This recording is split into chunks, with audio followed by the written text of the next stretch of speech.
Very good evening, distinguished guests, honorable colleagues, ladies and gentlemen. Welcome to the premises of the European Parliament for today's conference, Nanoplastics, the Hidden Connections and Emerging Risks to Human Health and the Climate Stability. This conference is being organized by Patriots for Europe political group and the ALLATRA Global Research Center. The science is not anonymous. This was a sentence I dared to say and write when justifying the rejection of the new planned EU climate goal for reduction of greenhouse gases by 2040. And as I dared, I was really roasted by the progressive guys. Why? Because I questioned the European Climate Bible, which is the Europe as soon as possible, as fast as possible, is supposed to reduce the greenhouse gases, no matter on the costs, no matter on the add value, no matter on what's going on in other countries outside EU, and no matter on, let's say, indicia that there are other elements, human cost or not, that are also involved in the climate stability. And this is fully being ignored. So this is the reasons why, together with Patriots for Europe, we have decided to schedule a couple of meetings to discuss all the cross connections and complexity of the climate stability, climate change, sustainability, and also the public health. And the first of them is today on nanoplastics. Why? Because nanoplastics, compared, for example, to microplastics, are so small that their penetration to the cells and tissues is much easier.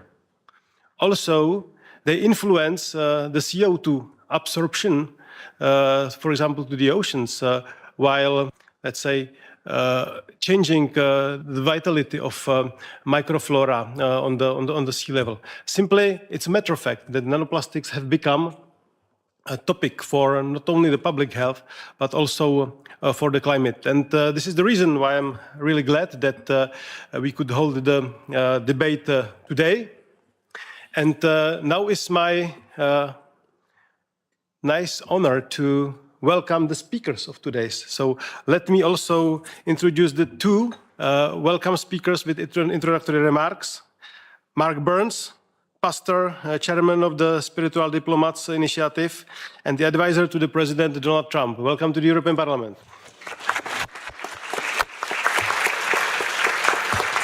Marina Ovchinova from USA as well, the president of the ALLATRA International Public Movement. Welcome.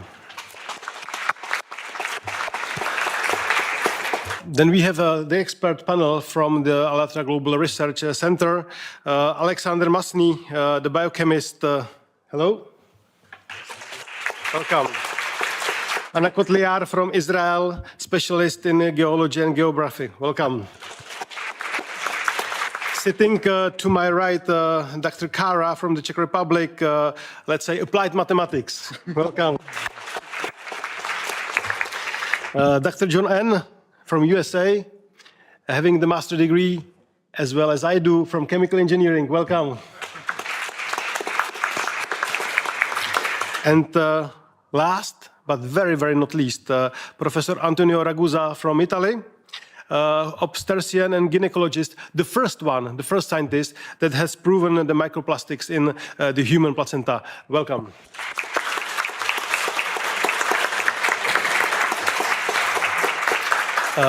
After the introductory remarks of our two colleagues, there will be debate into 4 blocks, and therefore there is just one simple housekeeping rules.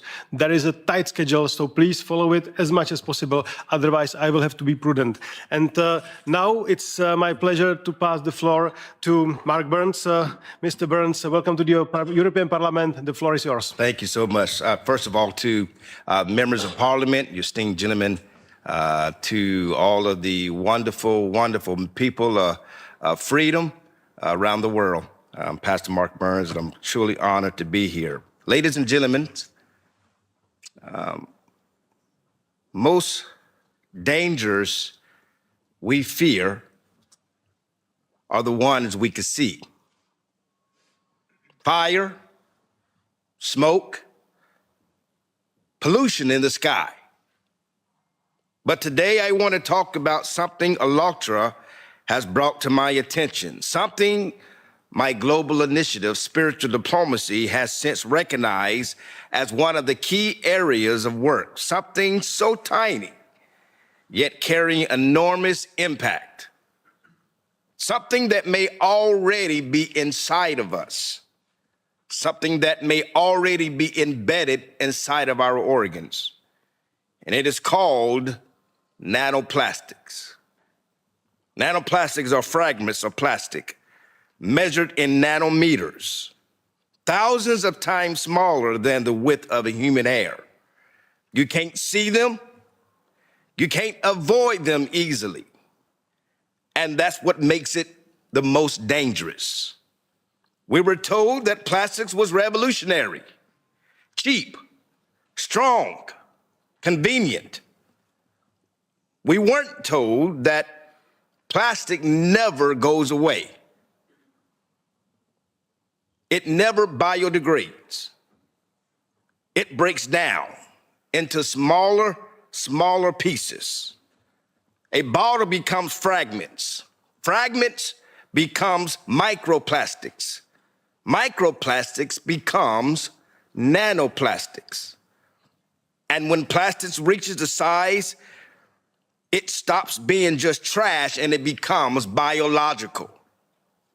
Because nanoplastics are so small, they can pass through the cells of membranes. They can enter the bloodstream. They can travel to the organs. Recent research has detected plastics particles in human blood, lungs, liver, placentas, and even brain tissue. This is no longer just an environmental issue. This is a human health issue.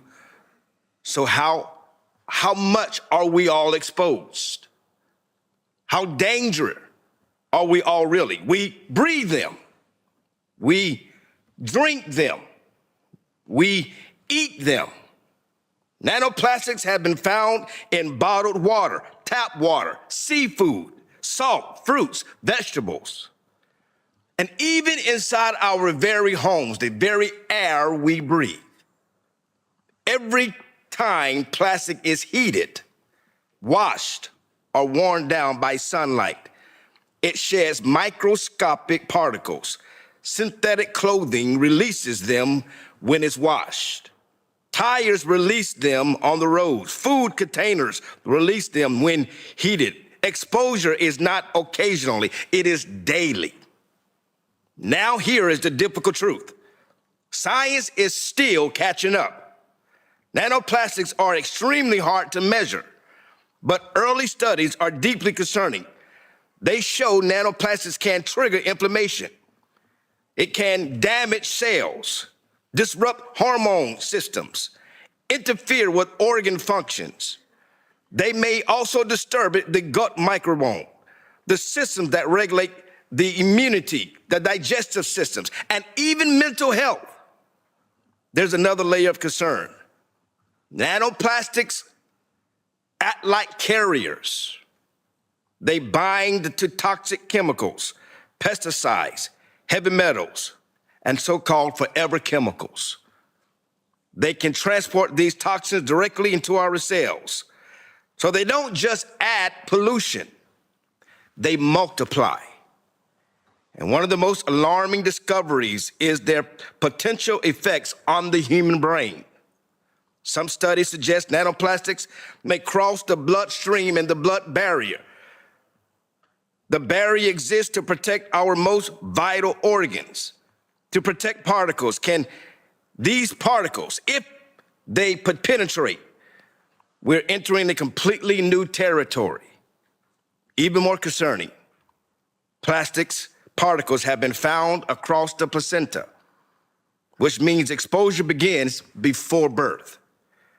For the first time in human history, we may be passing a synthetic pollutant to the next generation before they even take their first breath.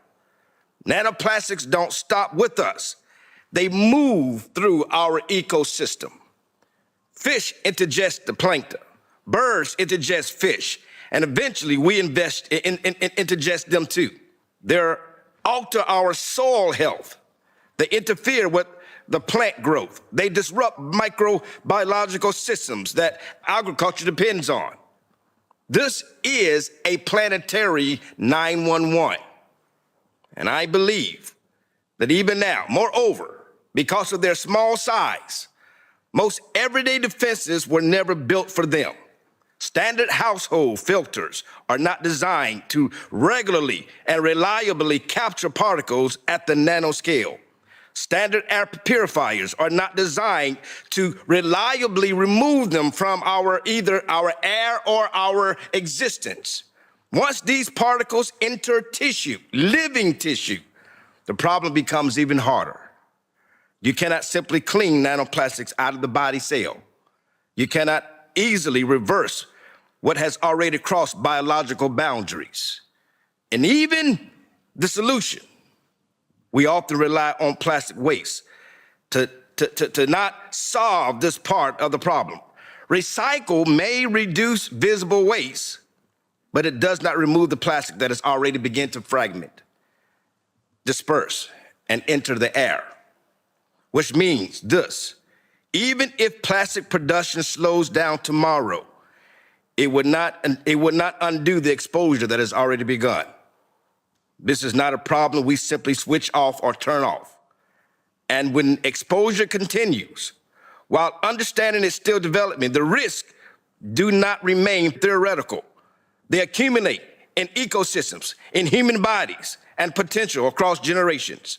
And that is why the awareness of this issue becomes a responsibility for all human rights, for all human beings, that we realize this danger.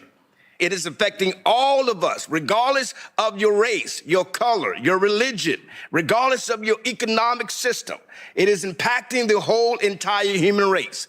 That's why I'm here as a spiritual diplomat, to share this alarming message to those who would hear us, that something has to be done. I'm truly honored to be in your presence, to receive and to hear and to be one of the voices that calls a 911. Nanoplastics has to become a mainstream topic, and I'm so excited to hear these wonderful leaders that have a solution to this problem called nanoplastics. Thank you so much.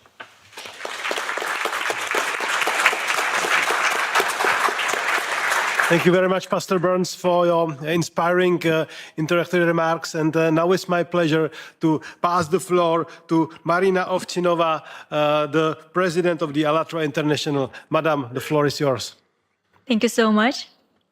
Ladies and gentlemen, Mr. Knotek, distinguished members of Parliament, dear guest, it's a big, big pleasure for me to be here in the heart of the European democracy and to have this opportunity to discuss such an important topic.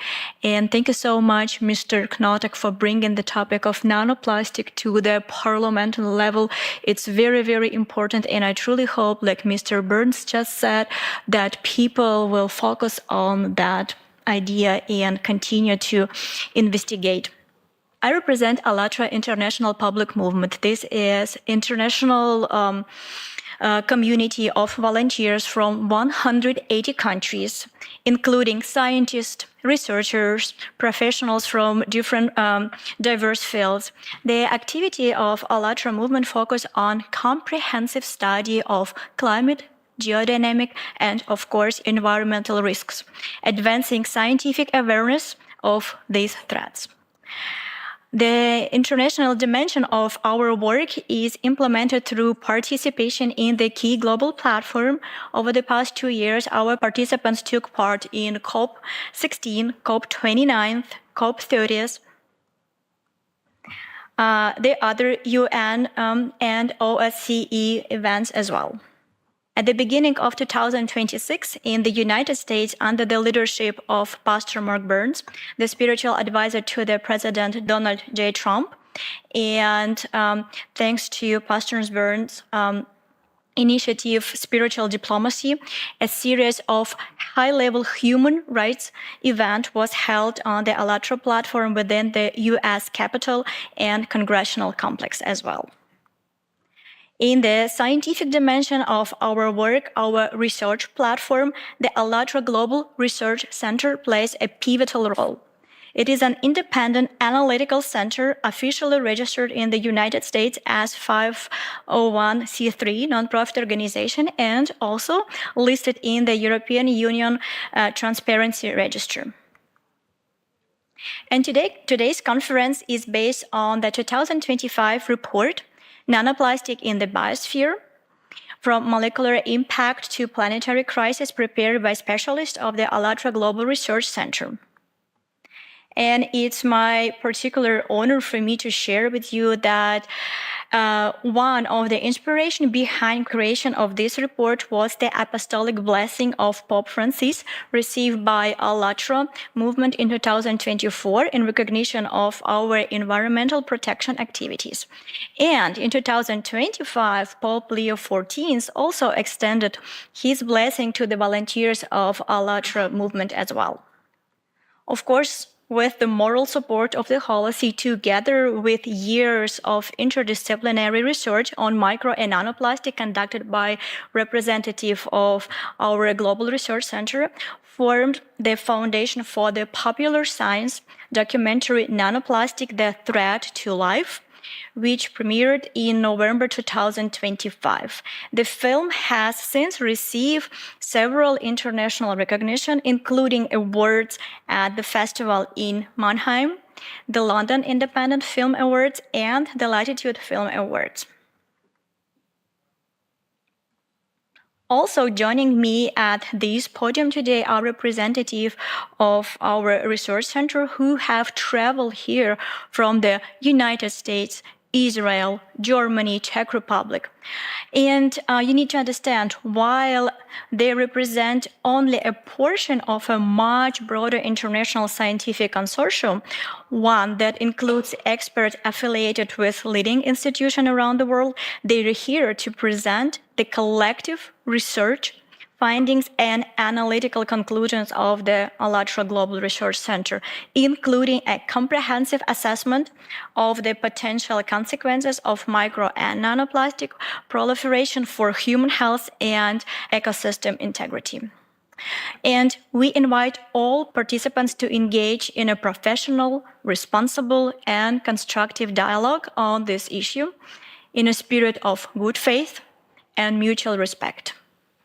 Thank you very much for your attention, and right now it is my honor to introduce our keynote speaker, Dr. John Ahn, an expert in chemical engineering and sustainable technologies, holding a PhD from Technical University of Munich and MBA from INSEAD and a master's degree from the University of California, Berkeley.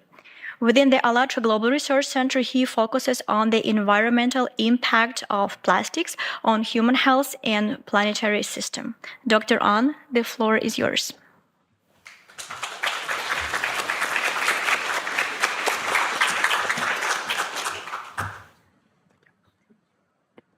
So, honorable members of the European Parliament, esteemed colleagues, ladies and gentlemen, thank you for the opportunity to be here. It's an honor to speak on behalf of ALLATRA Global Research Center, along with my colleagues here. Today, we have convened to discuss a topic that, until recently, was perceived primarily as an environmental issue, but is now increasingly relevant to medicine, climate science, and public policy. The topic is micro and nanoplastics and their emerging risks. For decades, plastic pollution appeared to be a visible problem. Bottles on the beaches, debris in oceans, waste in landfills. Yet recent findings suggest that the most significant consequences now occur at scales not visible to the naked eye, at the micro and nanoscales. It is well established that plastic does not readily biodegrade. Instead of disappearing, under the influence of solar radiation, temperature fluctuations, and mechanical stress, plastic materials continuously break down into smaller and smaller pieces. Plastic does not disappear. It changes scale. And when scale changes, so does the nature of its interaction with the environment. Today, these particles are present in the food that we eat, the water we drink, even the air that we breathe. They've been detected in some of the most remote places, from the pristine mountain regions to the depth of the ocean and within the human body. Our discussion will begin with a fundamental question. What happens when synthetic material designed for durability becomes a virtually permanent component of the environment and part of our bodies? To address this question, we will take an interdisciplinary approach, examining the issues across several scientific disciplines. We'll first examine how micro and nanoplastics form, how they circulate through environmental systems, and how they enter and accumulate the human body. We'll then consider the potential health implications and the underlying mechanisms, including how surface charge may enhance biological interactions. We'll also broaden the discussion to the planetary scale and explore the potential influence of plastic particles on the atmospheric processes, cloud formation, and heat dynamics. This includes recent anomalies in ocean warming, potential interaction with the geodynamic activity, and a broader implication for natural disaster trends and economic stability. Today, the impact of micro nanoplastics represents a complex, systemic challenge at the intersection of public health, ecosystems, and climate. No single country, discipline, or institution can address it alone. For this reason, our meeting offers an opportunity to examine the evidence together and to define clear, coordinated path forward grounded in knowledge and collaboration. With that, it is my pleasure to introduce our first speaker, Ms. Anna Kotyar from Israel. Ms. Kotyar holds a degree in ecology, and she's a representative of the Scientific Advisory and Research Council of the ALLATRA Global Research Center. Ms. Kotyar, the floor is yours.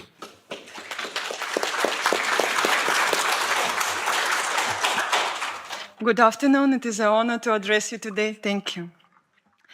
Plastic is no longer separate from the natural environment. It now functions within it, gradually destroying its natural processes. Since the mid-20th century, more than 9 billion tons of plastic have been produced. It has become one of the most widely used materials and is used in almost all areas of life, from transport and aviation, medicine, cosmetics, and household goods.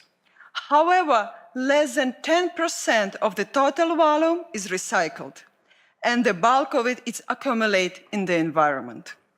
For example, a plastic bottle that does not disappear over the time but breaks down into particles the size of a grain of sand, less than 5 millimeters, and this is microplastic. Some of them we can still see, but many already looks like a dust. But this plastic dust continues to break down further. The particles become so small that they cannot even be seen with a regular microscope. They are thousands of times smaller than thickness of a hair and can be smaller than human cells and many bacteria. And this is already nanoplastic. But it is important to understand that when plastic breaks down, not only does the size of the particles change, but their properties change as well. If a plastic fragment with a diameter of about 5 millimeters disintegrates into particles approximately 1 micrometer in size, their number increases by many orders of magnitude. From a single such fragment, hundreds of billions of microscopic particles can be formed. At the same time, their total surface area increases dramatically. It can be thousands of times greater than a original fragment. And it is precisely that surface that determines how actively the particles interact with the water, air, chemical substances, and living tissues. In addition, as the size decreases, the role of surface effect increases, including the ability of plastic particles to acquire and retain a surface electric charge. The presence of a charge increases their physical-chemical activity. Consequently, plastic fragmentation means not just its mechanical destruction, but their transition of the material to a different state, from relatively inert light waste to a huge number of active microscopic particles. And for such particles, surface interactions become a determining factor in their behavior in natural and biological systems. And we will return to these consequences of this transition later. There are already more than 200 million tons of plastic waste in the ocean, and this amount is increasing every day. It was believed that the ocean was the final destination for plastic accumulation and the kind of global landfill, but it turned out to be only intermediate reservoir. Scientists estimate that sea breezes can carry up to 136,000 tons of microplastics ashore each year, and that is more than 370 tons every day. That is why coastal residents are among the first to bear the load of this impact. Today, there are 5 so-called garbage patches in the world's ocean. However, the situation in the Mediterranean Sea, which scientists are already calling the 6th garbage patch, is particularly concerning. But unlike the others, it is invisible because it consists mainly of microplastics. In this region, the concentration of microplastics in surface waters is 4 times higher than the area of so-called Pacific garbage patch, and this makes the problem particularly significant for residents of European countries. However, the impact of plastic is not limited to coastal regions. After rising into the atmosphere, air currents carry micro and nanoplastic thousands of kilometers inland, where they settle with the rain and snow. And for example, atmospheric precipitation of microplastics have been recorded in the mountain regions of French Pyrenees. A similar pattern has been observed from the Alps to the Arctic. In other words, micro and nanoplastic are present not only in the areas of active economic activity, but also in the places that have traditionally been considered pristine. Settling on land along with the rain and snow, these particles accumulate in forests, on plants, on agricultural lands, and in soils. There they interact with the root systems of plants. Microplastics are found in vegetables, fruits, and cereals, and then they enter the bodies of farm animals through feed and are detected in milk and meat. In other words, plastic is already embedded in the food chains. Studies show that microplastic can also reduce photosynthesis in plants, indicating potential yield losses of approximately 4 to 14% for major crops on a global scale. In fish and land animals, micro and nanoplastics are associated with inflammation, tissue damage, metabolic disorders, and organ dysfunction. This is no longer a question of food quality, but also of food security. Consequently, micro and nanoplastics should be considered not as a local waste problem, but as a new physical and chemical factor on a planetary scale. In this regard, the problem of microplastics goes beyond waste management and needs to be addressed with a framework of policies on public health, environmental sustainability, and, as we will hear later, potential climate risks. Thank you so much, and I pass the word back to John Ann. Thank you. Thank you.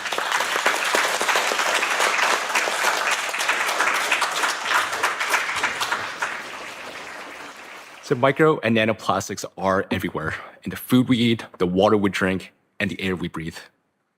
When they enter the bloodstream, these particles can circulate through the body.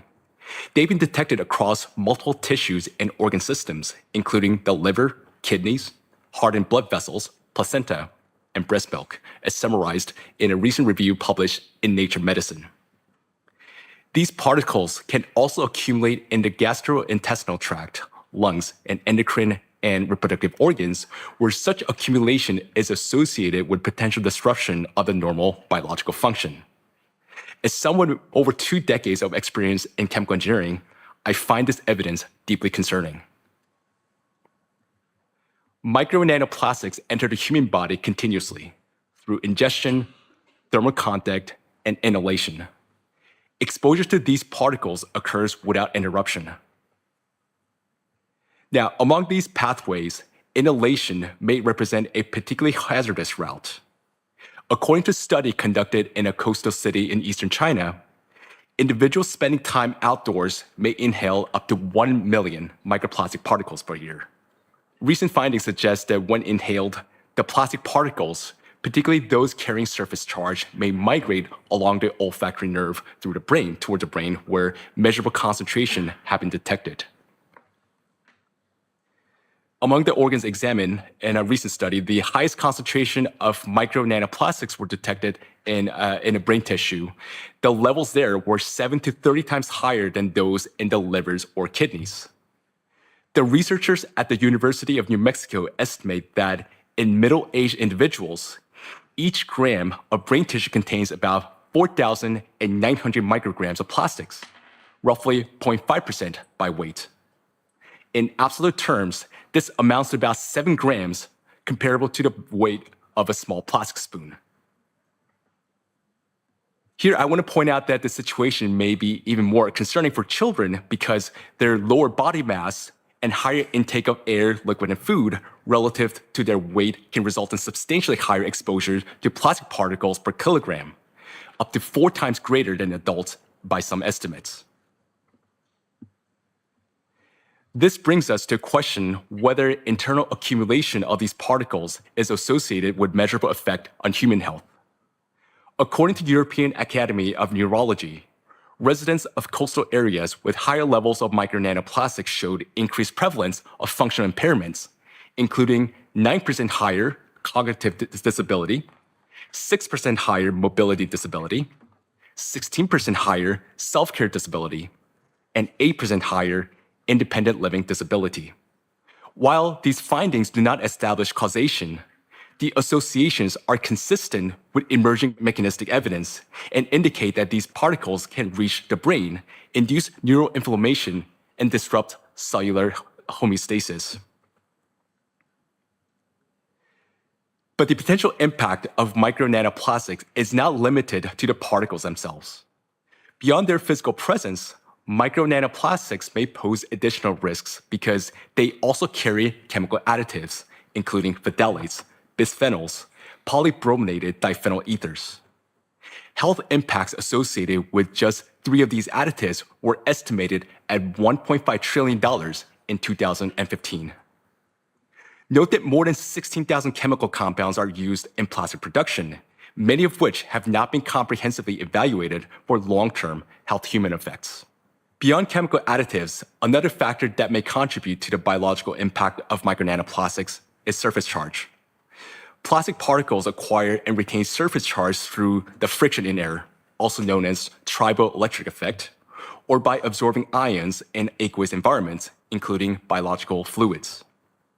The surface charge enhances interactions between these particles and cells, organelles, and biomolecules such as DNA and proteins. The smaller the particle, the stronger the surface-driven interactions, potentially amplifying their biological impact. As noted in a recent peer-reviewed article, plastic particles may pose significant environmental and health hazards, with surface charge playing a critical role in governing their behavior. An important consequence of these surface interactions emerges when the particle enters biological fluids. As described in a growing body of research, micro nanoplastics are rapidly coated by proteins, lipids, and other biomolecules, forming what is known as eco-corona. As shown here, the biomolecules gather around the particles in the bloodstream, forming this corona. This molecular coating can alter how the particles are recognized by cells and the immune system. Rather than being identified solely as foreign materials, they acquire a new biological identity determined by the molecule bounded to their surface. As a result, these particles may be internalized more readily by the cells. Studies suggest that micro-nanoplastics, particularly smaller nanoplastics, can cross several of the body's key protective barriers, including the intestinal barrier, the pulmonary barrier, the blood-brain barrier, and the placental barrier. Once these are cross these barriers and within the tissues, these particles are not readily cleared and they may persist for prolonged periods. In addition to persistence in the body, micro-nanoplastics may also increase viral stability.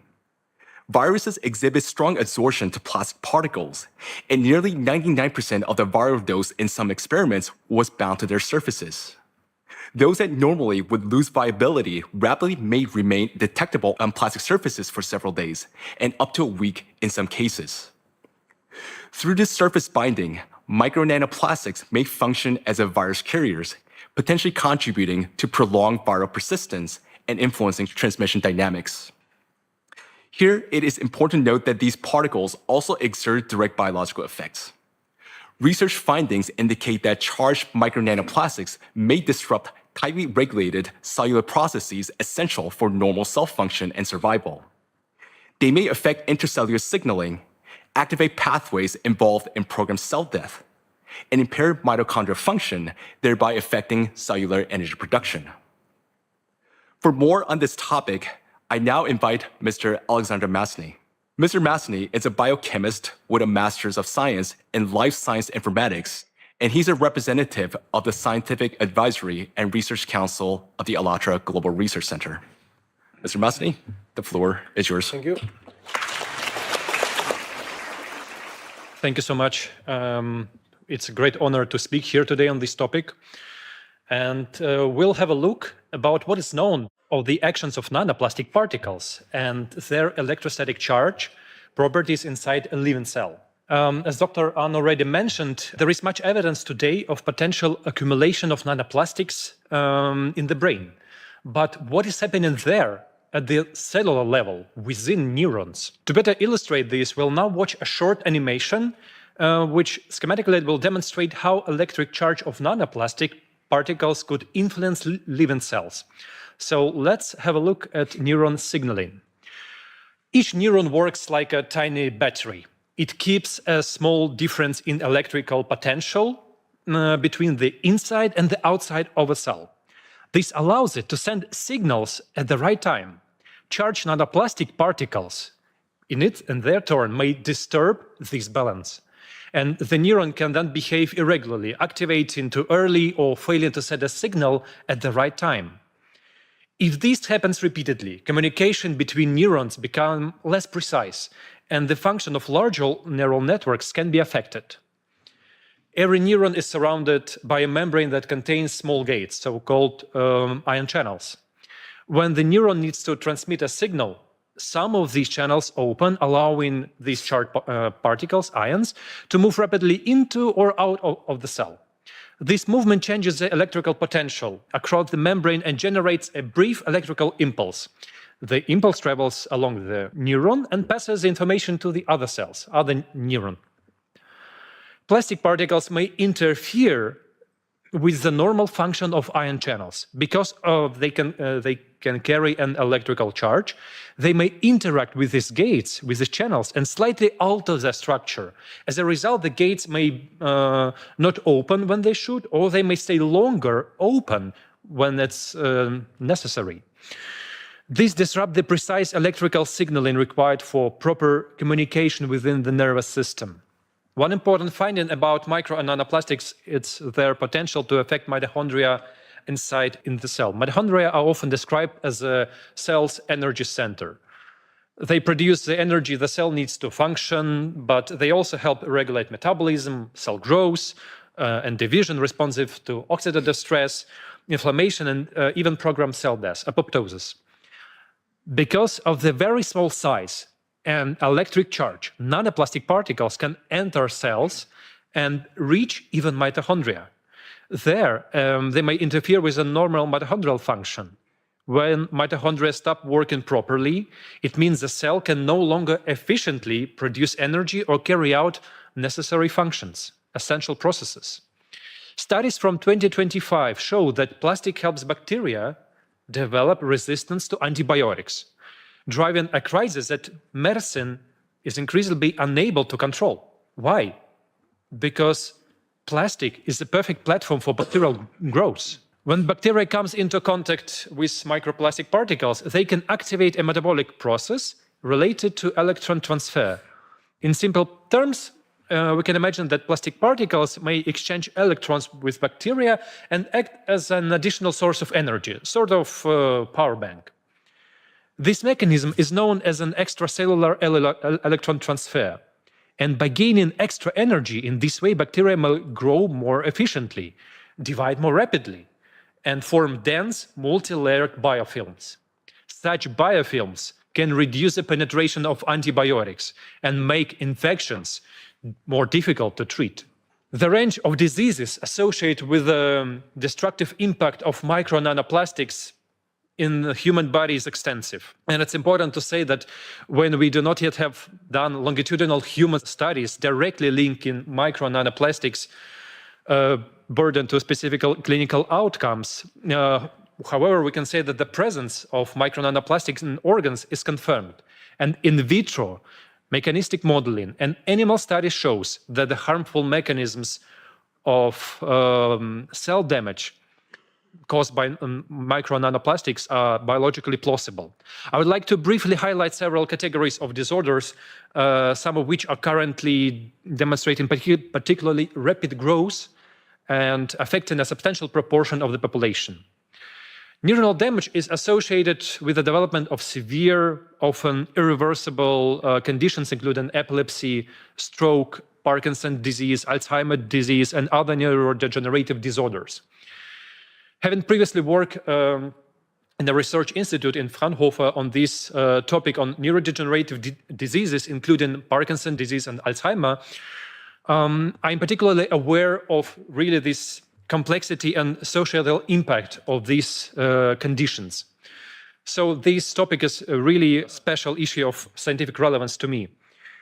And next we'll see that the work of researchers of the University Medical Center of Utrecht have demonstrated that immune cells exposed to nanoplastics die approximately 3 times faster than unexposed cells. And there are many more studies there. The impact, for example, have been associated with the development and exacerbation of asthma, progression of chronic obstruction of pulmonary disease, pulmonary fibrosis, the replacement of healthy lung tissue with scar1, an increased risk of malignant tumors of the respiratory tract.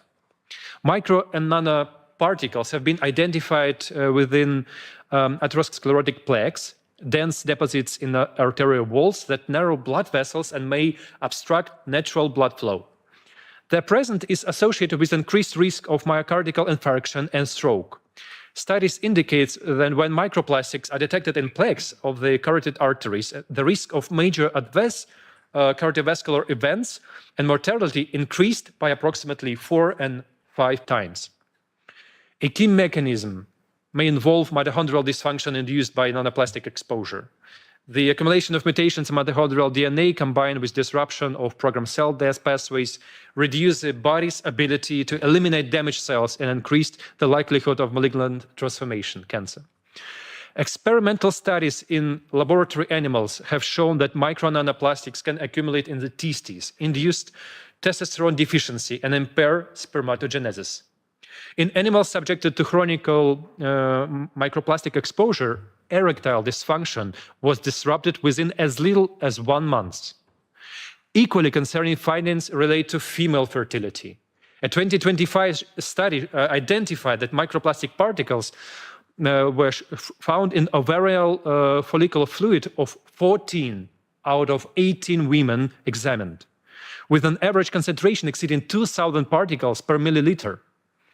These data indicate that micro and nanoplastics interfere with the earliest stages of life, even prior to conception. In fact, we observe an overall decline of cognitive capacity. Age-related chronic diseases are increasingly diagnosed in younger populations. Last but not least, reproductive capacity is being increasingly compromised. The ability to conceive and give birth to healthy children is constantly decreasing. In summary, micro and nanoplastics can no longer be considered merely a matter of environmental pollution. Substantial evidence indicates that it constitutes interference with the fundamental mechanism of human life. What is therefore at risk is not only our present condition, but the well-being of future generations. This topic has now been continued by Professor Ragusa, who will address the impact of children's health. John will introduce Dr. Ragusa, a true pioneer in this field, and Dr. Ragusa will speak on the concept of cyber children, the presence of micro nanoplastics in placenta, and their impact on reproductive function.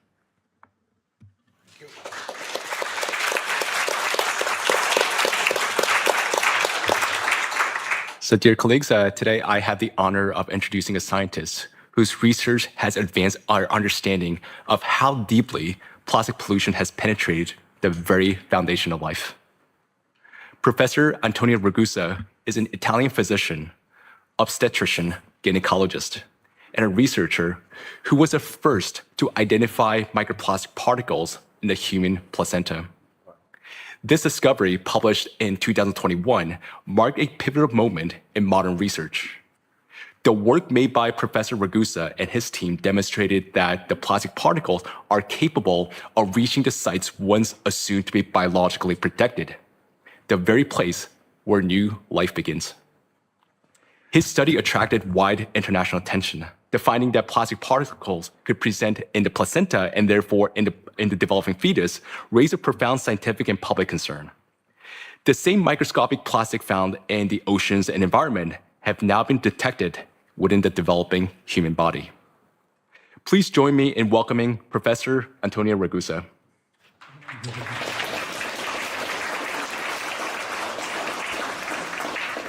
Thank you. I'm sorry, but I'd prefer to speak Italian. It's my native tongue, so I'm much more comfortable expressing myself in it, especially since I know there's simultaneous interpreting.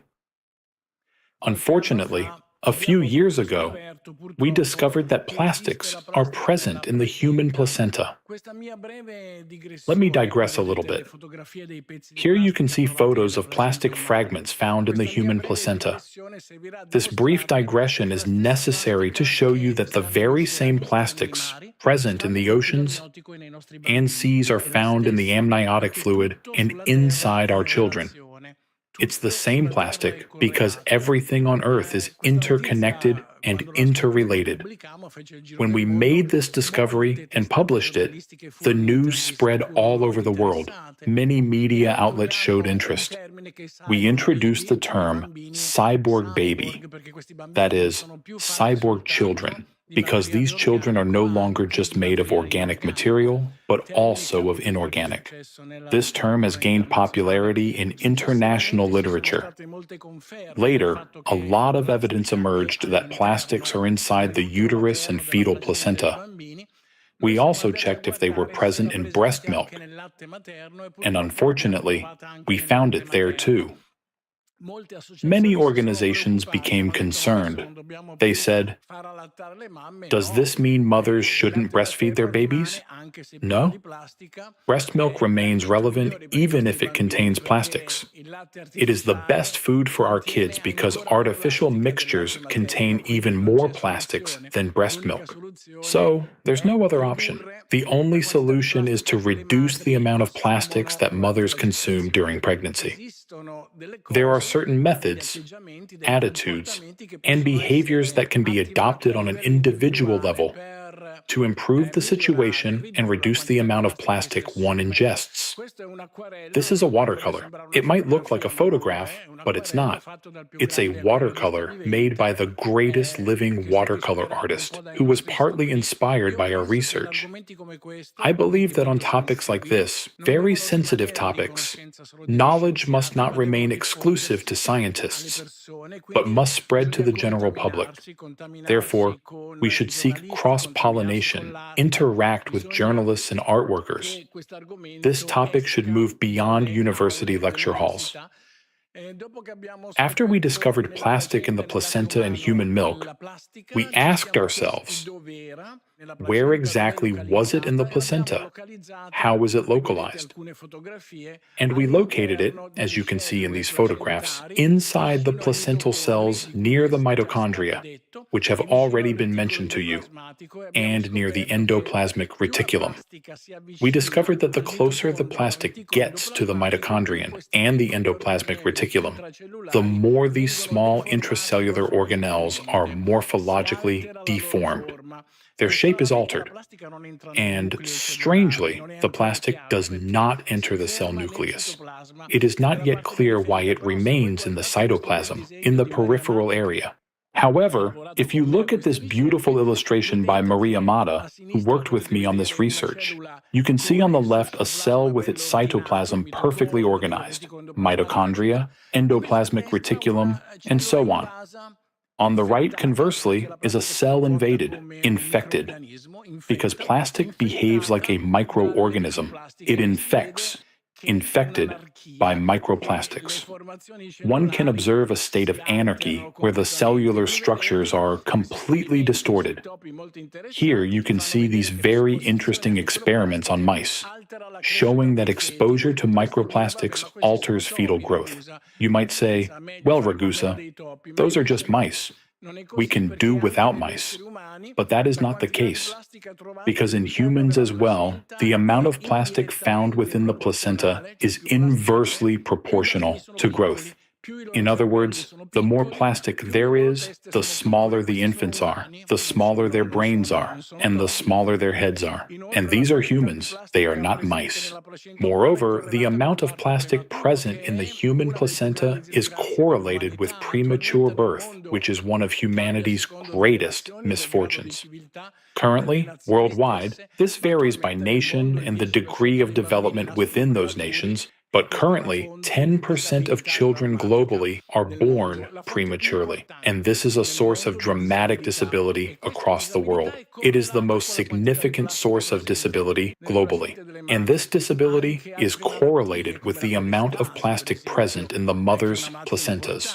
Other conditions, such as cholestasis, for instance, which is a significant disease, are also correlated with the amount of plastic in the placenta, as is the fetus's ability to respond to hypoxia. Perhaps you are unaware because you're not obstetricians like me, but for children to be born, they have to go through sort of a dangerous journey, a very perilous journey, and they face hypoxia. The more plastic there is in the placenta and the amniotic fluid, the less capable they are of coping with it. Unfortunately, this study from Hawaii illustrates how the amount of plastic present in placentas has increased dramatically over time. That is to say, if we examine the plastic levels from when I was born in the 1960s, fortunately, there was very little in my mother's placenta. But over time, this number has surged. These are the biochemical mechanisms that have already been mentioned, through which plastic causes damage to human beings. We don't have time to analyze them all in detail right now, but we're talking about inflammation, cytotoxicity, and cell death. When this happens inside a human being, specifically within the uterus, what follows are epigenetic changes. That is, our lives are altered. Therefore, plastic is capable of changing our lives starting from the womb. And it does change it. Here you see, for example, Alzheimer's, which we discussed earlier, or Parkinson's. But observe, something I am very keen to discuss with you is obesity. Obesity has been a phenomenon of the last 40 to 50 years, because when I was a child, obesity was almost non-existent. I attended a school with over 400 pupils. Only 2 were obese. Today, if you look at the rates of childhood obesity, you see nations, such as Mexico, where 30% of children are obese. These are the mechanisms through which plastic contributes to the development of obesity. Here you can see the increase in obesity across various nations in recent years. This slide is very evocative because it demonstrates how the quantity of plastic we discard into the environment is directly proportional to obesity. That is, to the growth of our waistlines. This is a point of significant interest, as plastic is obesogenic. It acts as an obesogen. If we examine all the diseases whose prevalence has increased dramatically in recent years, Almost all of them share a correlation with plastics. These are complex pathologies. Obesity is a complex condition. It does not depend solely on plastic, but plastic exacerbates this process. We asked ourselves, how exactly does plastic make a person gain weight? It is somewhat peculiar since plastic has no caloric value. So, what is the mechanism? Well, the answer is relatively straightforward. We conducted an experimental study in which we artificially infected certain placental cells with plastic and observed what happened to them. We saw exactly the same phenomena that we had observed in natural placentas. That is, those not subjected to our artificial intervention.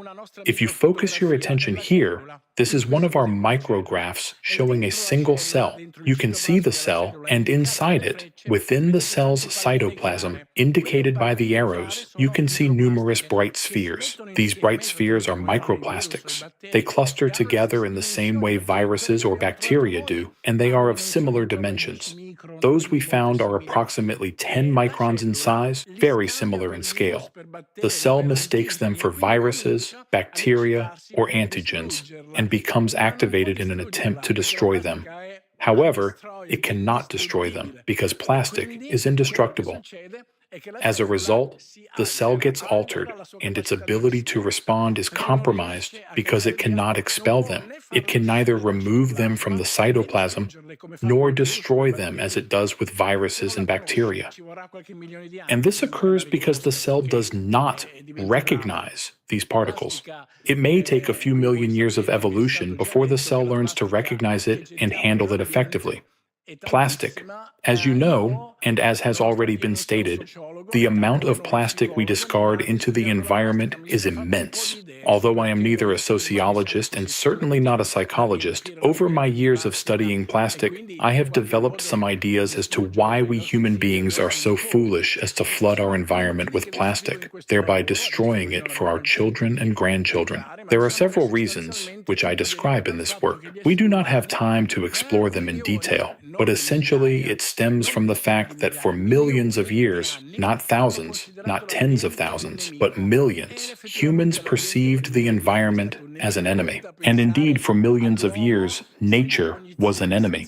Imagine early humans, men or women alike, without modern scientific knowledge or understanding, standing in a forest in Borneo, knowing nothing, unable to read or write. Nature must have seemed truly terrifying to them.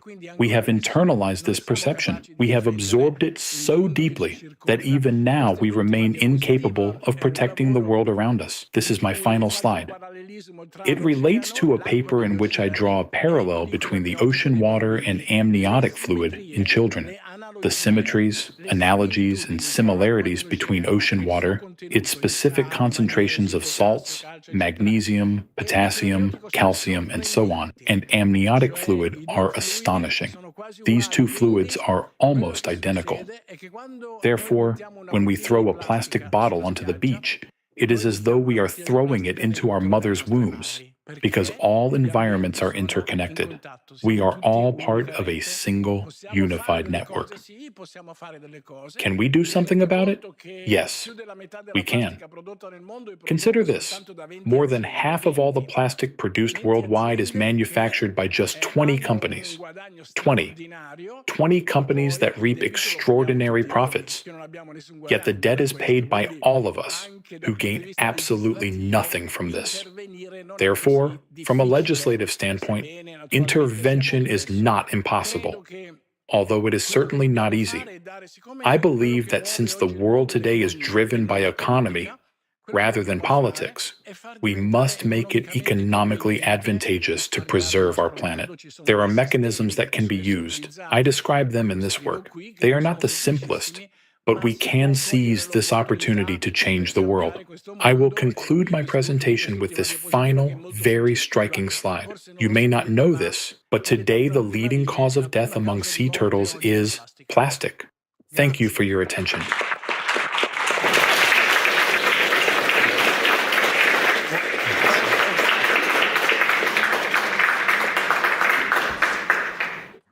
Thank you, Dr. Ragusa. So far we have examined how micro nanoplastics interact with and disrupt human cells. We now turn to how the impact of these same charged particles extend beyond the human body into the oceans, atmosphere, and climate systems. To explore this topic, I am pleased to introduce Dr. Jan Kara of the ALLATRA Global Research Center. He holds PhD in discrete mathematics and algorithms from Charles University in Prague, and his research focuses on natural disasters, geodynamic change, and the environmental impacts of micro and nanoplastics. Dr. Kara, the floor is yours. Thank you. The impact of micro and nanoplastics on climate is an area of active research. One fact we already know, though, is that micro and nanoplastics do affect water cycle. So what does this influence involve? Water vapor in the air does not condensate into raindrops on its own. It needs particles to condensate around, so-called condensation nuclei. Naturally, these are particles of dust, sea salt, soot, or other aerosols. As Anna already told us, there is substantial amount of nanoplastics in the air, and the research published in journal Nature has shown that plastic particles in the air act as condensation nuclei for water vapor. When there are more condensation nuclei in the air, the same amount of water is distributed among more droplets. Thus, initially, these droplets are smaller, and it takes them longer time to grow to the size at which they start falling as a rain. But eventually, when the rain starts, it is more extreme, because more water has accumulated in the cloud overall. Thus, when the concentration of nanoplastics is high enough, they first contribute to prolonged periods of drought, followed by more intense rainfall and possibly causing flooding. Similarly to affecting rain, nanoplastics also affect how droplets freeze into ice. Normally, pure water droplets freeze at a temperature of around -38 degrees Celsius. In presence, the research from Pennsylvania University has shown that in presence of nanoplastic pollution, the droplets usually freeze already at a temperature of -18 to -24 degrees Celsius. Due to the fact that raindrops freeze at higher temperatures, hail is created at lower altitudes. This way, nanoplastic pollution contributes to more frequent creation of hail and creation of larger hailstones. On this slide, you can see graphs from European Severe Database showing how the frequency of large and very large hail is increasing in Europe over the last 20 years. Here you can see some samples of the hailstones. If we take long-term trends, then the chances of large hail in Europe are growing by about 20% per decade since 90s. Similarly here, we can see how the chances of heavy rain are growing in Europe over the last 30 years. These events are causing significant damage, and nanoplastics are apparently contributing to the increase of these extremes. To summarize, micro and nanoplastics affect the condensation of water vapor and cloud formation, which leads to an increase in intensity of storms, thunderstorms, and other destructive natural phenomena. Since the effects of charged micro and nanoplastics isn't taken into account in our models, these particles are possibly also leading to higher inaccuracy of our weather forecasting and climate modeling. Now, let's move from the air into the ocean. The ocean and the atmosphere are a single climate system. Water has the unique capability to absorb enormous amount of heat. For comparison, just 10 meters thick layer of the ocean is able to absorb more heat than the whole atmosphere.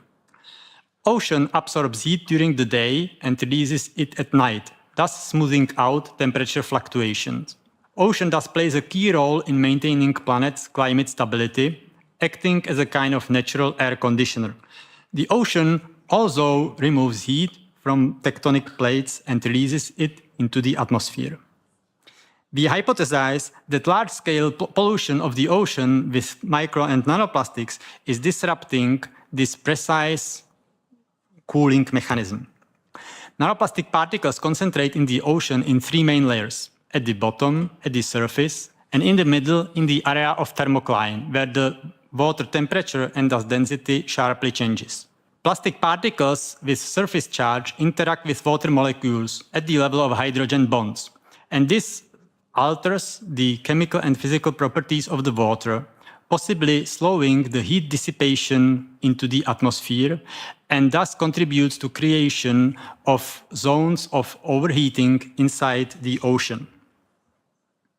We hypothesize that the concentration of micro and nanoplastics in the ocean is sufficient to affect the heat exchange within the ocean.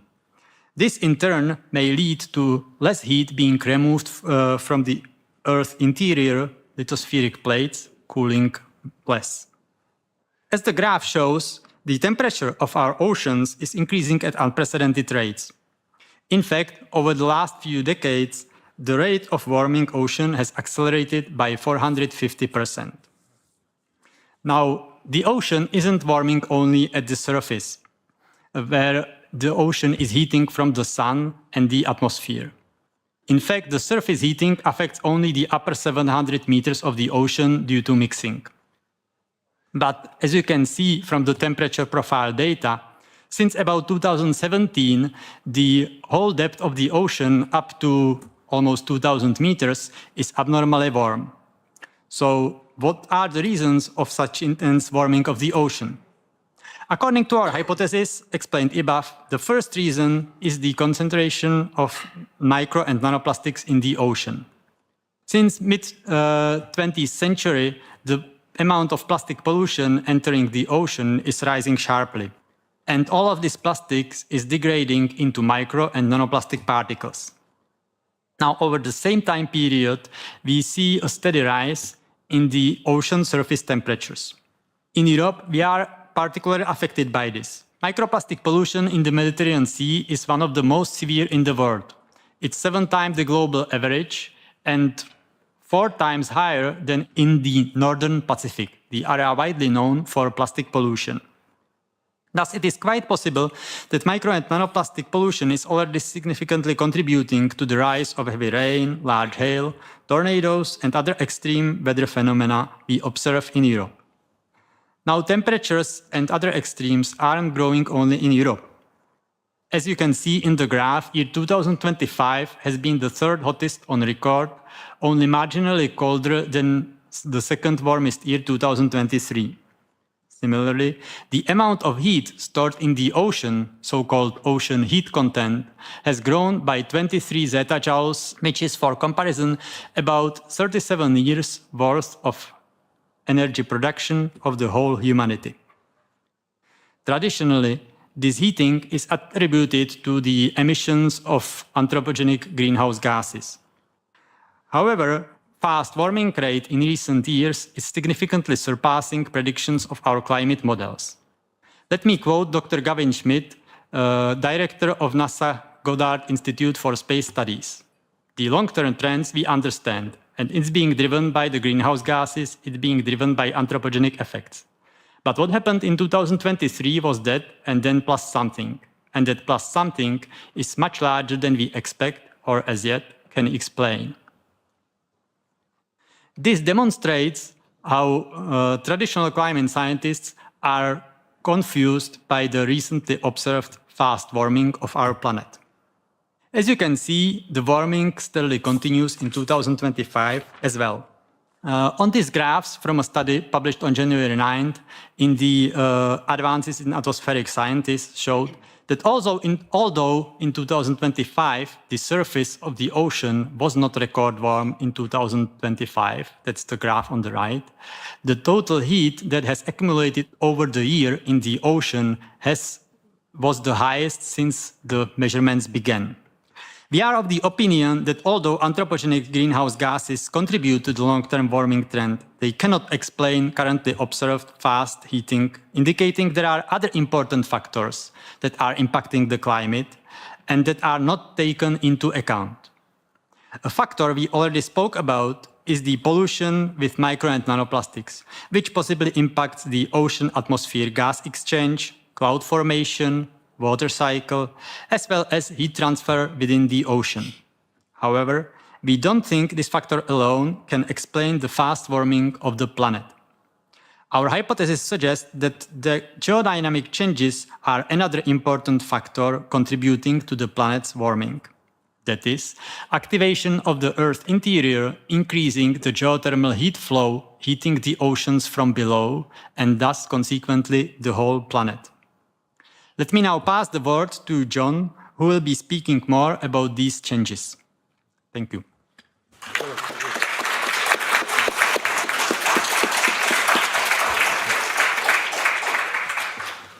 Thank you, Dr. Kara. So I will now present an analysis from the ALLATRA Global Research Center on additional factors contributing to the ocean heating. Let us now begin with recent temperature records. From the spring of 2023 to the summer of 2024, the average global ocean surface temperature broke historical records daily. Dr. Rob Larter, a British marine geophysicist, commented, "It's quite scary, partly because I'm not hearing any scientists that have a convincing explanation of why it is we've got such a departure.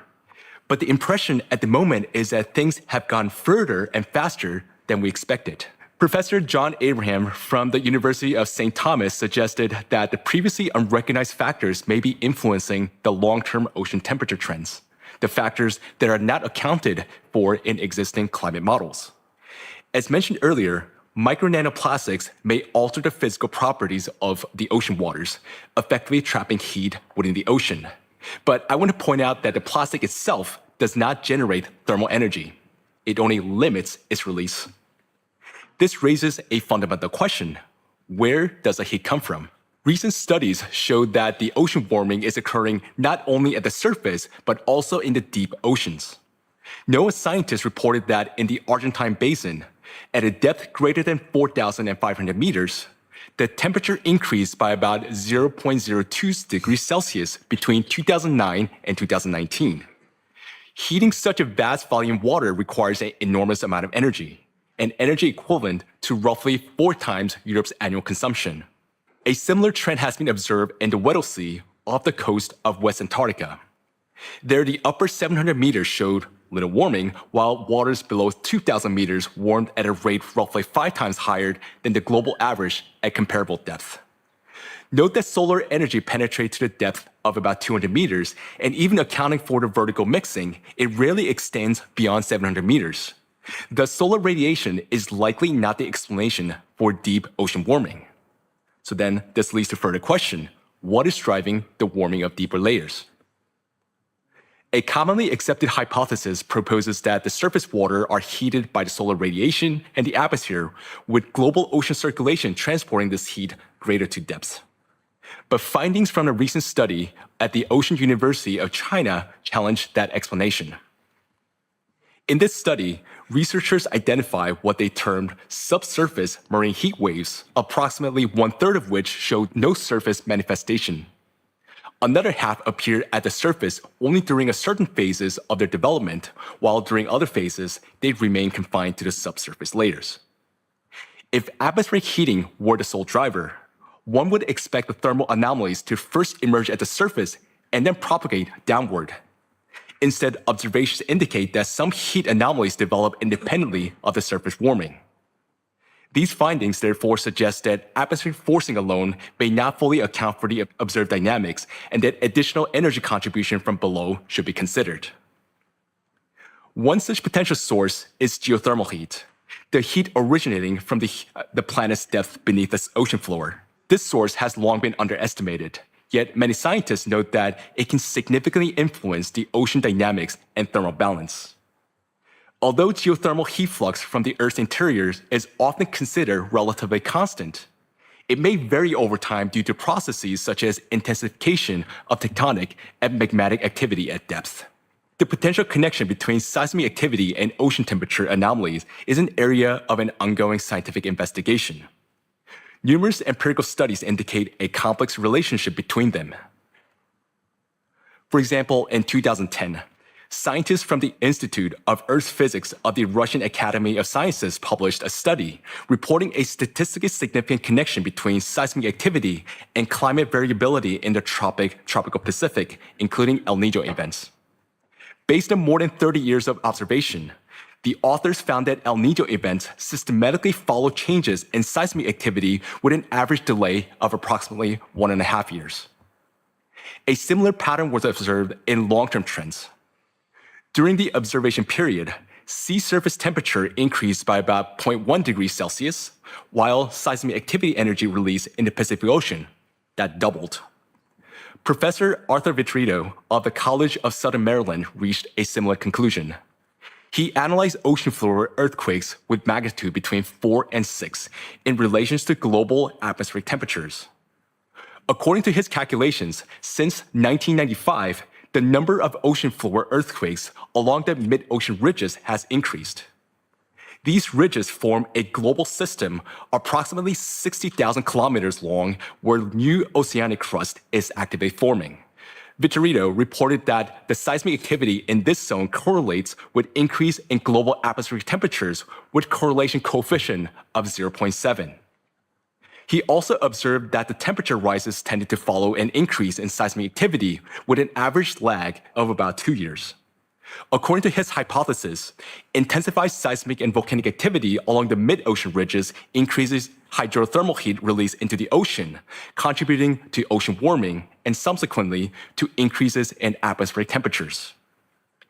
In addition to tectonic seismic activity, underwater volcanism may also contribute to ocean heat flux. Current estimates indicate that about 75% of the Earth's volcanic eruptions occur beneath the oceans. Although the dynamics of submarine volcanism are inherently difficult to assess and remain insufficiently studied, observation records suggest increased activity in many systems worldwide. Data compiled by the Smithsonian Institution show an increase in the number of recorded eruption days per year, with erupted lava often exhibiting unusual characteristics, including elevated temperatures and chemical compositions associated with deeper mantle sources. The slide highlights volcanic systems identified in various studies over the past 15 years, where these anomalous characteristics are exhibited here. Europe is not immune to these developments. For example, the Vesuvius Observatory reports that the Campifligre caldera in Naples, Italy, has entered a phase of heightened activity with recent energy releases exceeding levels recorded during the crisis of the 1980s. In Greece, the Santorini-Colombo volcanic system has shown renewed activity marked by earthquake swarms associated with deep magma movements. In Germany, the Lockersee volcano, dormant for about 12,000 years, has also exhibited seismic unrest. It is important to consider the possibility that increased heat flow from the Earth's interior into the ocean system may be associated with the observed intensification of seismic and volcanic activity. In this context, geodynamic processes at depth may represent an additional factor influencing the ocean temperatures and indirectly atmospheric temperatures. An intensifying phase of geodynamic activity already carries serious implications. But today, this intensification is coinciding with a growing burden of micro and nanoplastic contamination, potentially amplifying the planetary vulnerability. The convergence of these forces may compound risks and place additional pressure on economic and social stability. Leading scientific institutions and global risk assessment agencies report a structural shift in disaster patterns with both frequency and intensity increasing. To understand this shift, let us consider a fundamental mathematical concept: linear versus exponential growth. Linear growth increases steadily and predictably. Exponential growth accelerates. The rate of increase itself rises over time, outpacing the linear projections. Today, natural disasters, including storms, floods, and wildfires, increasingly exhibit patterns consistent with exponential growth. The World Meteorological Organization, major insurers, and leading research institutions have documented this acceleration in both disaster frequency and economic losses. In Europe, the total reported natural disasters, as well as heavy rain events, hailstorms, and tornadoes, show similar pattern. This exponential pattern requires a different framework for evaluating threats and planning responses. Traditional risk models built on linear assumption may no longer be sufficient. The compounding interactions between intensifying geodynamic activity, micro and nanoplastic pollution, and increasing natural disasters present a growing challenge to economic and social stability. Addressing this convergence will require an updated approach to risk assessment and preparedness. Micro and nanoplastics are not merely a pollution. They represent a systemic threat to human health and climate stability with measurable economic consequences. This threat operates through two reinforcing pathways, placing pressure on the foundation of long-term economic resilience. In 2023, the EU health expenditure reached 1.7 trillion euros, approximately 10% of GDP, with per-person spending increasing by 44% over the past decade. Current projections account for aging populations and trends for chronic diseases, but they do not incorporate the emerging burdens associated with micro and nanoplastics, which could place an additional strain on the healthcare systems. At the same time, disaster-related losses are escalating. Between 2009 and 2024, average annual losses increased by 54%, with Germany, France, Italy, and Spain among the most affected. These losses are placing increased strain on EU governments and financial institutions. While climate change accelerates plastic degradation, plastic pollution reduces climate resilience. Each dynamic reinforces the other. Yet the current policy framework do not reflect this interdependence. Plastic pollution is largely addressed separately from public health and climate strategy. What is required instead is an integrated framework that places micro and nanoplastic at the center of health, climate, and economic planning. To understand why existing approaches remain insufficient, I now pass the floor to Alexander Massenet. Yes, thank you. When people first hear that micro and nanoplastics are already in our blood, our organs, even our brains, an instinctive question arises. How do I get them out of my body? Biohacking communities promise some detox protocols, supplements, saunas, and personal hacks to flush out micro and nanoplastic particles. But this approach fundamentally misses the point, because no detox can extract particles that have crossed your blood-brain barrier and is already embedded in your organs. And here is the cruel irony. The very solution promoted by blood purification contain plastics themselves. Plasmapheresis, hemabsorption, filtration devices. We are using plastics to try to eliminate the effects of plastics. These procedures cannot extract plastic from cells. They cannot neutralize surface charges.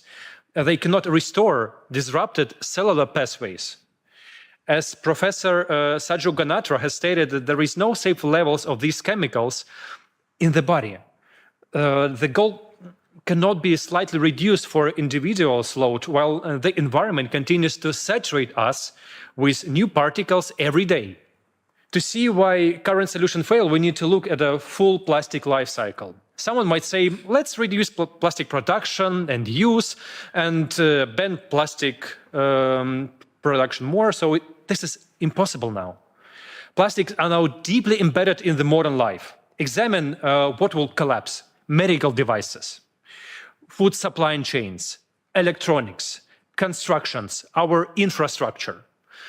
A full prohibition is simply not possible in the foreseeable future, and it's also economically disadvantageous, either at the level of individual countries or at the level of international economy.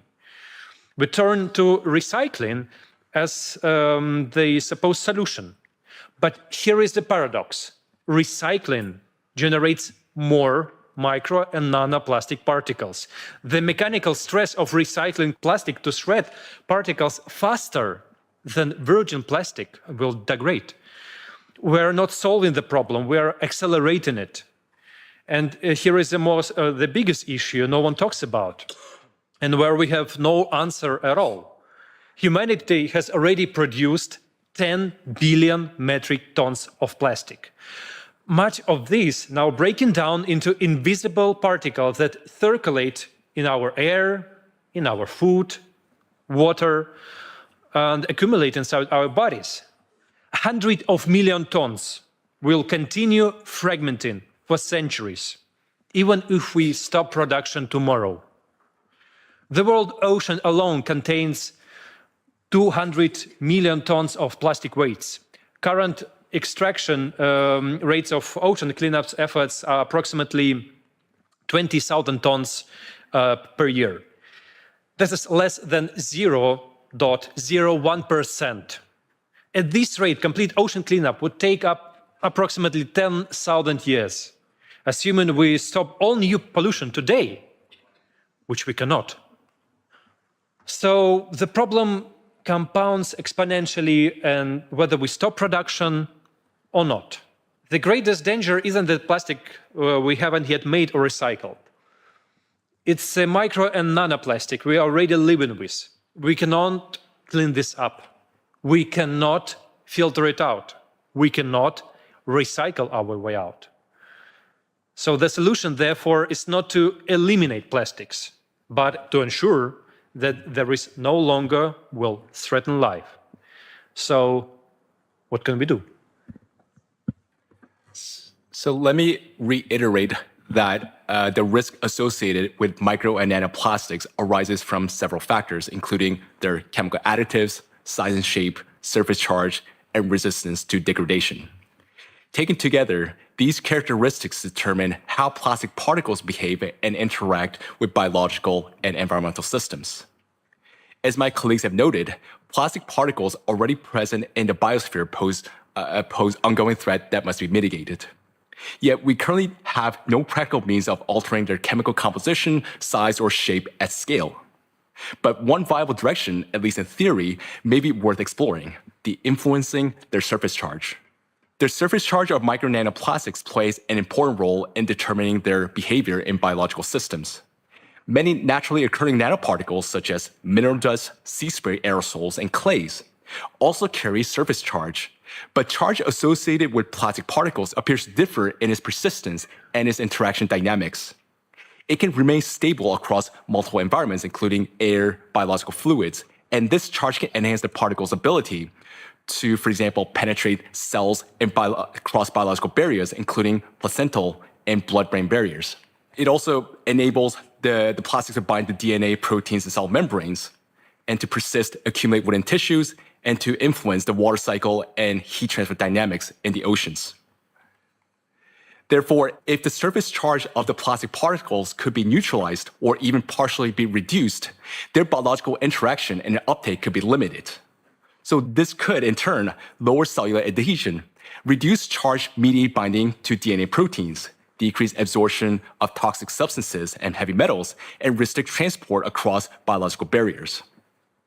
For these reasons, international research should focus on developing methods capable of reducing or neutralizing the surface charge of micro nanoplastics.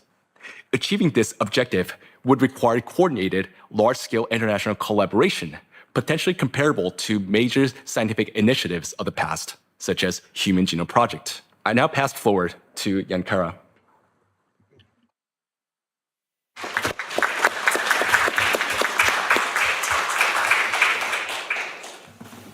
Thank you. Dear distinguished guests, esteemed colleagues, members of parliament, you have just heard about the problems that nanoplastics cause for ecosystems, human health, and climate. Now allow me to turn to the main question. What do we do next? What steps can we take right now? First, we lack unified European standards for monitoring plastic particles under 10 microns. Each research group uses its own methods, its own classification criteria. Therefore, we cannot compare data from different studies from different countries. We cannot create a comprehensive picture of nanoplastic distribution across Europe. Imagine if each country would be measuring temperature using its own scale.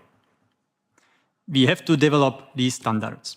We also lack standardized protocols for studying health impacts. We have no unified methodology for assessing the effects of nanoplastic on human body. Some scientists study effects on liver, others on lungs, yet another on brain. But all use different approaches. Without some unified protocols, we cannot obtain reliable and reproducible results for making informed decisions. Third, we lack comprehensive studies that would evaluate and compare the impact of nanoplastics from all angles. Here, I would like to highlight the Horizon Europe research topic that was published last year about advancing knowledge on the impacts of micro and nanoplastics on human health as a good step in this direction. And fourth, there are no requirements for including nanoplastics in climate research. Science climate models still do not account for this factor. We study the influence of CO2, methane, aerosols, but we completely ignore nanoplastics, which can significantly affect climate processes.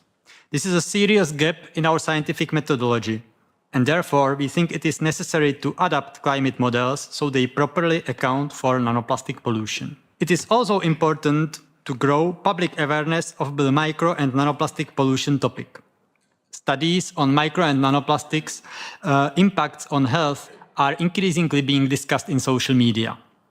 The Eurobarometer survey from 2020 has shown that 94% of Europeans care about protection of natural environment is important for 94% of Europeans, and 88% of them are concerned about the microplastic impact. Given the particularly high level of microplastic pollution in the Mediterranean, 7 times above the global average, it is important to act proactively. Finally, let me emphasize that nanoplastics pollution is a global problem, and Europe cannot solve it alone. First, because plastic released into the environment in one part of the world degrades into micro and nanoplastics, which is then quickly spread throughout the world. Second, because the time is limited and the challenges in front of us are large. As a citizen of Europe, I would like to see our Europe make a significant contribution to the solution of the micro and nanoplastic problem. Perhaps European representatives could propose United Nations protocol for micro and nanoplastics pollution at the next climate summit. Or they could initiate a creation of an international research coalition with European participation. In conclusion, I would like to emphasize that according to our estimates, the window of opportunity for substantial progress is several years, not decades. Therefore, timely action is particularly important. I sincerely believe that we have all the capabilities to address this 21st century challenge. And now, let me hand back to John for the conclusion. So, dear distinguished guests, esteemed colleagues, and members of parliament, today our world faces several systemic challenges: rising healthcare burdens, accelerating climate disasters, and contamination of air, water, and food systems. These may appear as separate crises, yet they share a common underlying factor: the micro and nanoplastics. Plastic particles are not simply pollution.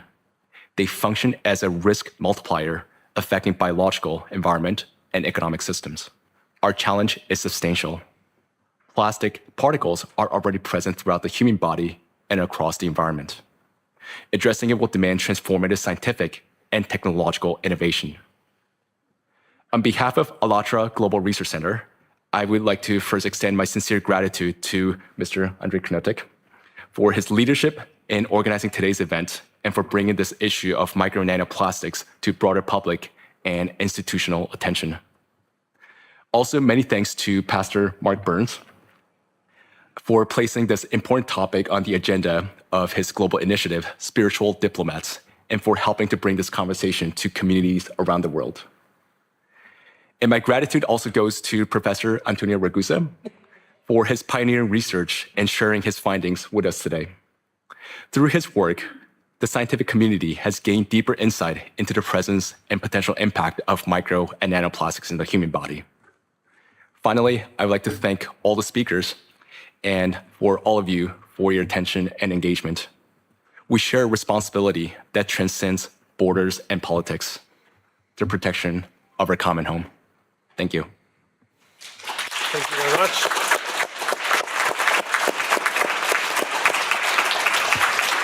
Thank you very much for all your professional contributions. And now it's time for potential questions from the public. So I'm looking around. Is there any question or remark towards our distinguished speakers, distinguished guests? I would like to ask Mr. Ragusa. He mentioned that amount of nanoplastic in placenta has grown over decades. Do you have some data regarding it? Yes. There are at least 3 international studies showing that the amount of micro and nanoplastics within the placenta has been gradually increasing over the years. And the increase has been particularly noticeable over the last 10 years.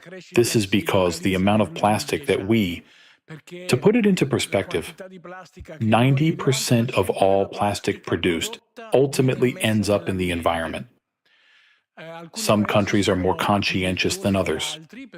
Italy, for example, is very conscientious because it recycles 12% of its plastic. But there are countries in Southeast Asia, for example, that do not recycle anything at all. Thus, all the plastic produced ends up in the environment. And, as we have shown earlier, the external environment, that is, the seas and oceans, is closely connected to our internal biological environment, specifically the placenta and amniotic fluid. Since we are constantly dumping plastic into the environment and its amount is increasing year after year, it is obvious, both from a scientific and practical point of view, that the amount of plastic in our children and in our fetuses, even before they are born, is steadily and relentlessly increasing. Grazie mille. Thank you very much for the answer, Professor Garuzzo. And any potential question? Oh yeah, the madam over there, please go ahead. Good evening, and thank you very much for this very kind panel that we have tonight here, bringing such important topics for nanoplastic. I'm Anila Prethi, a journalist from Albania. Actually, Albania is not yet a member of European countries, but geographically we are in Europe. So as you know, Albania has a long coastline along the Adriatic and Ionian Seas. Based on your experience and the studies you have conducted on the impact of nanoplastics and plastic waste management, what are the minimum steps of small countries, for a small country like Albania, to have effectively monitor and manage the risk in its waters? And the other question is, how can these measures be integrated into the effective national legislation, considering the correct regulatory gaps that we have in our nation? Thank you very much. And who is now interested to answer that question? Yeah, I will start with some points. Indeed, like for a small country like Albania, it's unique, this geographic position between the Adriatic and Ionic Seas. Yeah. The issue of micro nanoplastic is particularly acute. And in correspondence to your question about these minimum measures, I would like to begin with the context of today's discussion that we have already.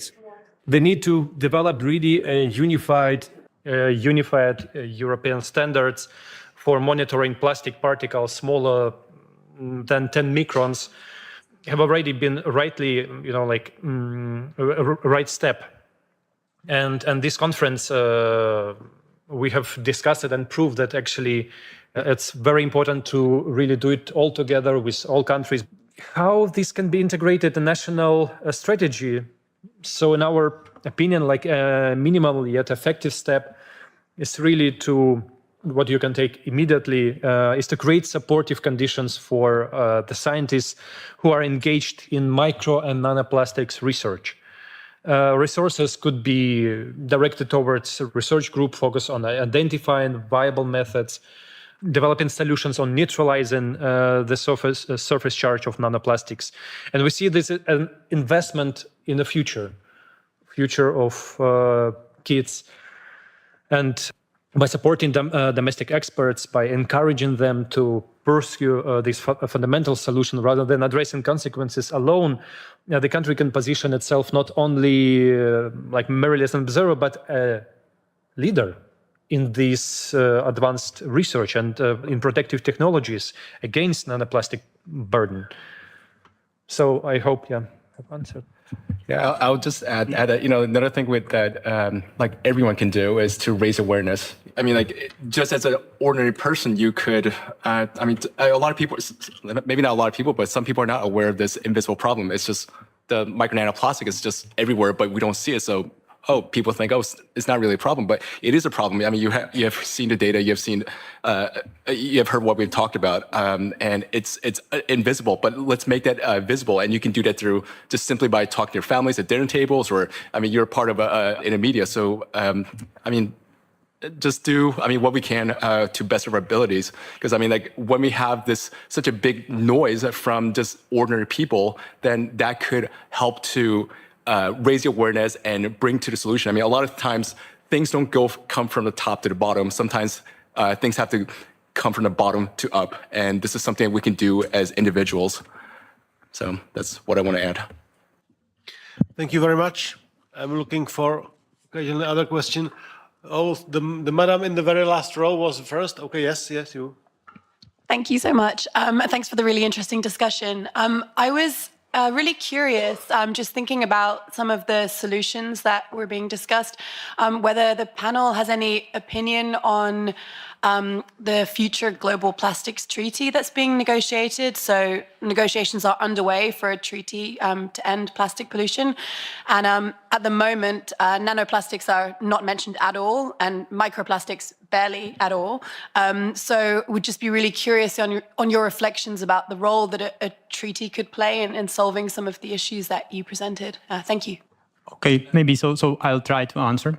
So sure, I think the treaty is a good thing because it will at least end addition of new plastic into the ocean or into the biosphere. Yeah? But I will also have to say that as far as I know, the treaty is already being negotiated for 3 years and we are still not there. So yeah, I'm hoping that it will come to some good closure soon. Like, let's say it is approved and then we stop adding the plastic into the ocean. That's certainly a good step, but as John was already saying, and Sasha mainly was saying, we have already the problem with 10 billion tons of plastic that's already out there. Yeah, and that's decomposing, and it's enough of it to cause us a lot of problems. So in this sense, I think this treaty is actually not enough. And we will have to come up with other solution how to deal with the existing plastic. And so far we don't even have the scientific understanding how to do this. So I guess like some treaties are a bit premature at this point, but we have to, let's say, get the common will to significantly invest in understanding and researching the problem. Thank you very much. The next question was from the madam in the red shirt. Yep. Okay. Thank you very much for this very informative session. I note that you said earlier that there's no safe levels for micro nanoplastics in us, but the reality is we can't escape it, as you've already also shared. And you highlighted a point that sometimes we do get action when it's bottom up. So just wondering if there's enough bottom up pressure, I guess, applied, if we could get more action from top down by legislation and rules, by having minimum safe threshold levels. Do you foresee that we will develop some kind of safe range or safe limit for the various polymer types? Maybe I can initiate the answer to this question. As I outlined in the beginning, the problem here is that you don't see the problem, yeah? And it's not physically visible. And also, as it is a multidisciplinary agenda, it touches, as I said in the beginning, the Bibles, so-called political dogmatic Bibles. And there are many politicians over the world, but also here in this house, in this Brussels bubble, that had really invested so much political capital in saying that, for example, the climate change is caused only by burning the fossil fuels, okay? And if you now come with the theory that there are some nanoplastics, microplastics, that, okay, can damage the health, but no one sees it so fast, but of course the studies are there, but it's not so visible problem yet. And at the same time, it destroys the Bibles. They try to be resistant because basically it would mean that for at least 1 or 2 decades, they didn't say the full truth to their electorate. And what they try to do, those progressive guys usually, they try just to maintain their electorate, and they cannot admit a change. I'm coming from a corporate business. For me, if we had the company strategy and the time showed that the company strategy needs improvement, we did it. But for some political branches, political parties, simple, if you go this direction, then you should change it. It would be a loss for them. Instead of turning it into occasion, they're just afraid of this. So I'm afraid that there really must be much more, to conclude the answer, much more pressure from the bottom to the up in order to persuade politicians across the party, because in the European Union, unfortunately, we don't have a majority system. We have 5, 6, 7, 8 political groups, and you have to find majority across them. Yeah, in over the Atlantic, it's maybe sometimes a little bit easier. Pastor Burns, that you have basically 2 parties, and they are changing. So, strong occasion for public to be more vocal on this topic. That's my answer. Thank you. Okay, maybe I'll address the question about the safe limits. Yeah? So here it is important to understand first thing. So, with plastics, it's not so much about the acute exposure into the plastics. Yeah. So there is the current plastics you are inbreathing isn't that large. The problem is that the plastics is accumulating in the body over the time. Thus, that's the problem with the safe levels, because even though the levels are low, because you get exposed to them every day with every breath, essentially, then over the years, they accumulate and eventually they start causing problems. So that's the problem with the definition of safe levels, or that's the main problem of defining the safe levels. So at this point, of course, we could define the levels so low that if we consider the accumulation over the whole lifetime, you would say, okay, it's negligible. But I'm of the opinion, although I have no data for this, that these levels would be so low that they would basically be impossible to reach anyway. Yeah, I don't think currently, at least given the current scientific knowledge on this topic, I don't think there are any safe levels. Yes, I'm sorry to say that, but yeah, that's what we know so far. Can I add? Yes, please, Professor.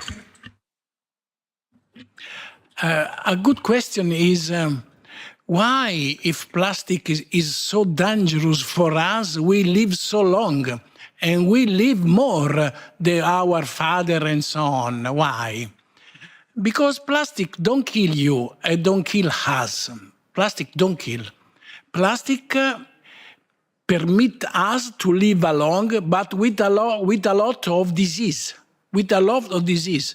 Plastic is able to growing the number of disease that we have.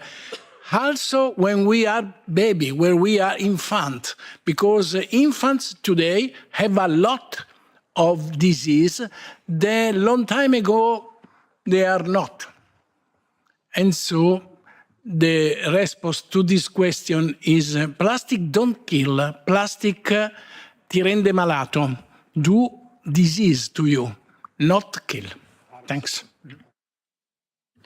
Thank you very much. I think we have time for the last possible question. Do I see a madam over there? Yes, please. Yeah, you. Yeah.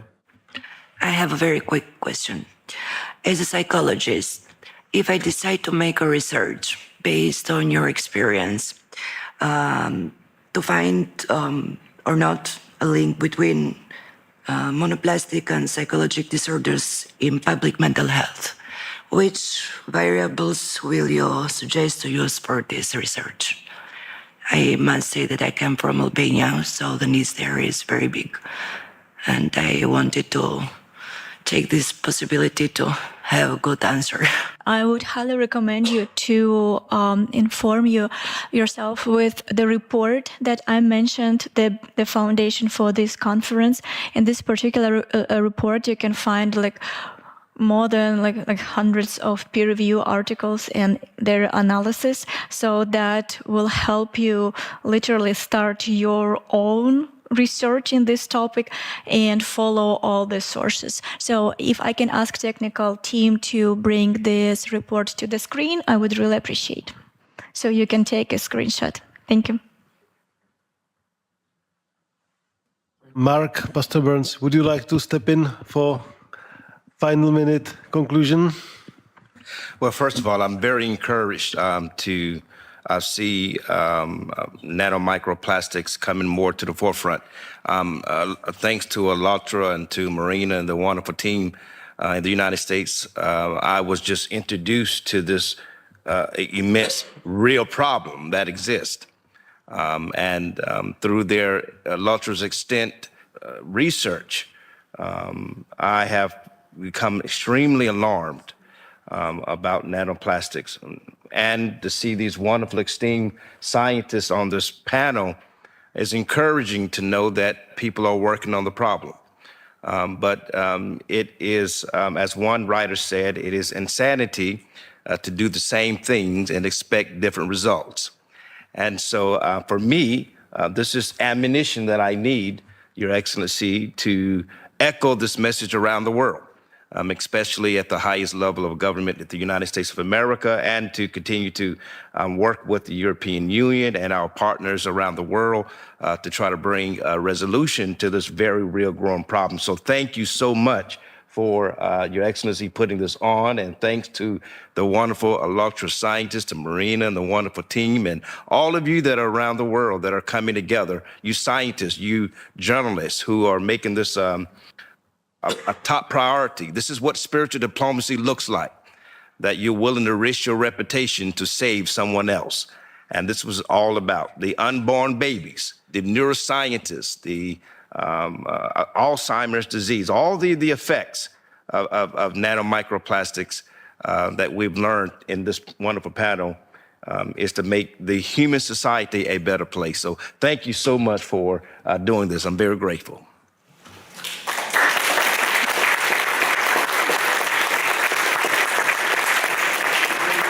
Thank you so much, and also I would like to thank firstly to all the professional speakers for really valuable contributions, and we all could see how complex challenge we are facing. It's a global challenge. It's a new phenomena, new element that basically the world has not been yet used to think about, to consider in its risk management.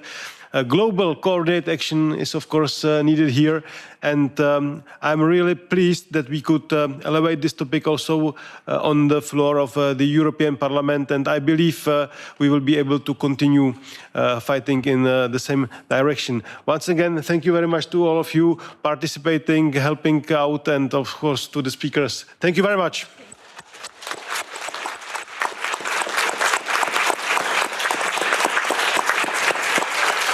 And thanks to the introductors. Thank you.